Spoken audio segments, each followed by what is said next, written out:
Hi, and thanks for taking the time to watch this video. Surprisingly, over 90% of my viewers aren't subscribed to my channel, so you should see on screen a quick reminder to please subscribe, comment and like, as it really helps the channel grow, plus you'll get notified whenever there's new content. If you want to download that YouTube subscribe reminder animation and the Blender file for it, I've linked those in the video description so that you can download them. If you'd like to learn how to make easy Blender motion graphics along with me, keep watching, as I have at least 5 quick and easy animation tricks that I learned in making this Blender animation that you can use in your animations too. I'll add timeline entries for the animation tips and tricks, so if you're in a hurry you can jump straight to them. So let's crack on with the very first tip, if I can find it, and here it is. And in my case it was use references. So if you're making something in Blender, whether it's an animation or a mesh, some character or something like that, then try and use references, whether they're photos or character design sheets or maybe a movie clip like here. So in my case, before I made the subscribe button reminder, I made a video of it so I could go through it frame by frame and see how it was animated, what the kind of graphic devices they used, so that I could make a 3D version. Okay, so let's get into Blender. I think I've got it open. Yep. So the second tip number 2, is when you're animating, makes it easier if you use something called automatic keyframe insertion. And when you're animating something, if I show you with this cube, so let's just drop my number of frames down a little bit. We'll go to 20 frames or so. So ordinarily what you would do is you would move it, and then you would have to press I to insert a keyframe. But if you click on the little round button here on the timeline, that's auto key in. So whenever I move it, it will add in a keyframe. So in other words, if I animate the cube from here to here, then it's added in a keyframe. And then if I go to a little further on my timeline and move it back again, when I play that, you'll see that it's automatically animating it. Now, ordinarily, let me stop that. Ordinarily, when you're animating something, you're actually animating in what's called object mode. So you're manipulating the whole object, kind of scaling it or changing the material or or moving it, translating it, that kind of thing. And when I was doing the button, I thought, hey, it would be really good if you could animate in edit mode. I didn't think you could, but you can. So tip number 3 is there is an add-on. If I show you in my preferences and I go to my add-ons, and it's called Animall. You can see that I've got it enabled, and if we expand that, so it allows animation of mesh, lattices, curves and surface data. And that's really groovy. And let's see if I can show that in action. So if I go into edit mode, let's just pop out this side panel here. Once you've enabled it, you'll see that you've got an animate tab here, which is for Animall. And if I enable all these bits, not shape keys because I haven't got a shape key involved at the moment, but if I, for example, move this vertex, and let's move it over there, and I'll insert a key, and then we'll move in a few frames, and then I'll animate this one and insert a key. If we go back into object mode, there we go, there's object mode, you can see that it's now animating in edit mode, which is pretty groovy if you need to do something in edit mode. The creator of the Animall add-in has made quite a good video demonstrating how to use it. So what I'll do is I will put a link to that in the video description, so that if you're interested in that, then you can watch it and see all the things you can do with it. Okay, so I think I'm going to open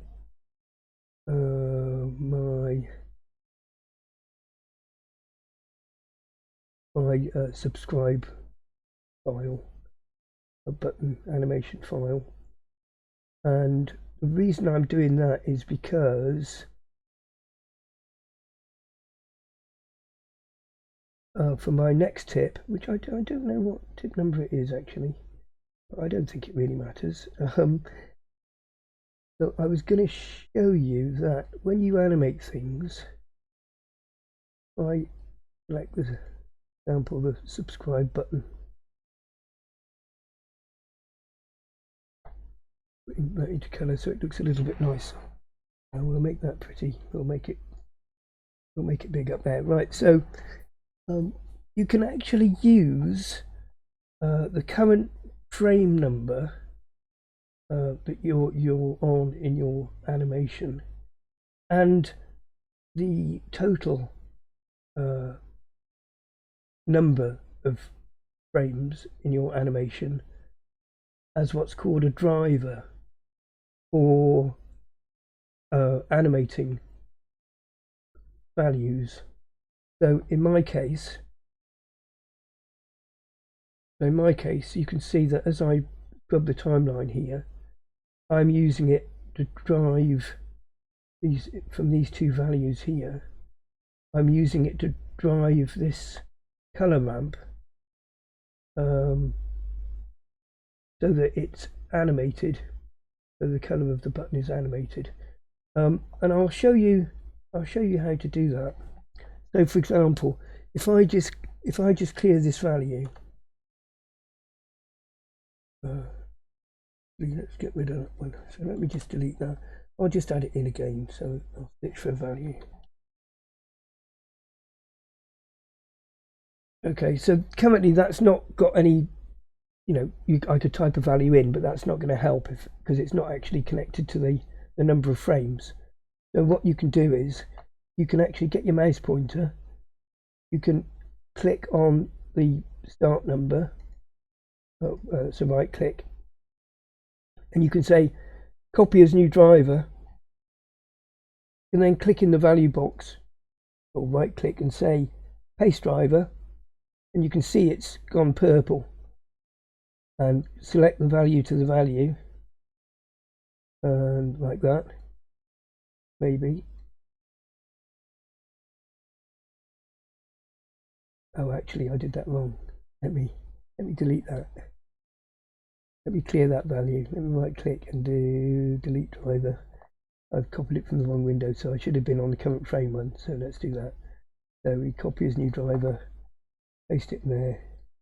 So we do paste driver, and then as I scrub, we should see that's not currently working. Maybe I plugged it into the wrong one.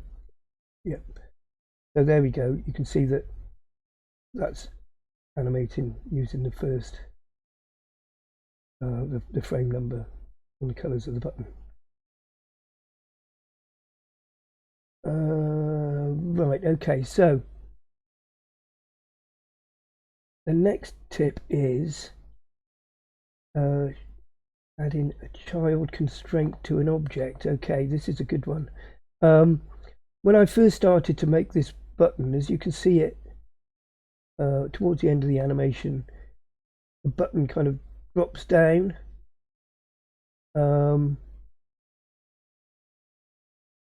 So, and I tried doing it by kind of parenting things, and it was all a bit messy and it didn't work very well. So what you can do is you can select an object,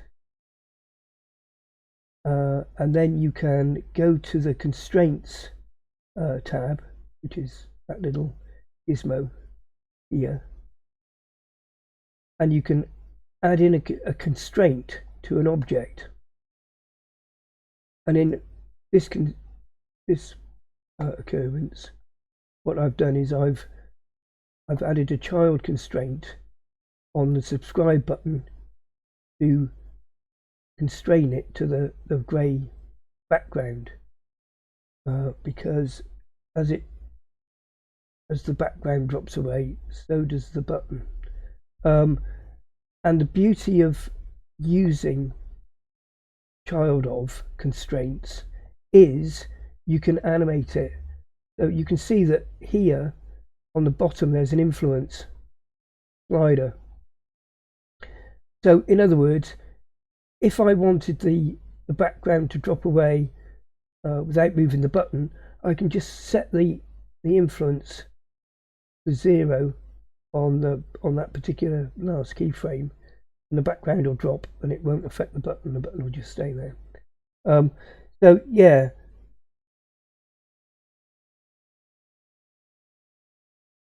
so that was using child of constraints, and I found that to be quite useful. So the next tip I've got is you can use instancing, what's called instancing, and I've used it on these little animated, I'm trying to point at the screen, I've used it on the little animated hexagons, the little kind of dots on them. So, and you do that in the object data. If I select that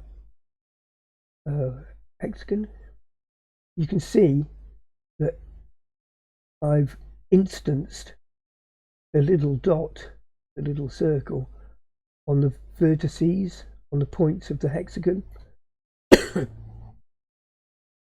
And you can animate whether or not you want to show the instance, or whether you want to hide it in the viewport and or in the render. So effectively you've then got a way of turning those instances on or off, either in the viewport or in the render, or both. So as I scrub it on the timeline, in fact I think I've got this turned on in the render. Yeah, so in fact they remain on. But in fact when so at the start here, you probably won't be able to see it, but if I zoom in, you look on, I think it is which one is it? Let's see which oh, it's this one down here. It's the one that's highlighted. You can see that right on the bottom here, initially it's turned off in the render. So in other words, at frame 32, or in fact frame 33, I actually animate turning it on in the render. So even though you can see it in the viewport on like frame 22, it won't be rendering, and it won't render until 34, and then it starts becoming animated. And the texture for those little graphic devices, you can see that I've animated with the frame drivers like I did with the button, so their colours are animated. Oh wow, okay, I think I think we've run out of time. Wow, that went really quickly. So I do hope you enjoyed this video and you found it useful and hopefully even maybe a little bit entertaining. So please do subscribe, comment, like, and take care until next time. Bye for now.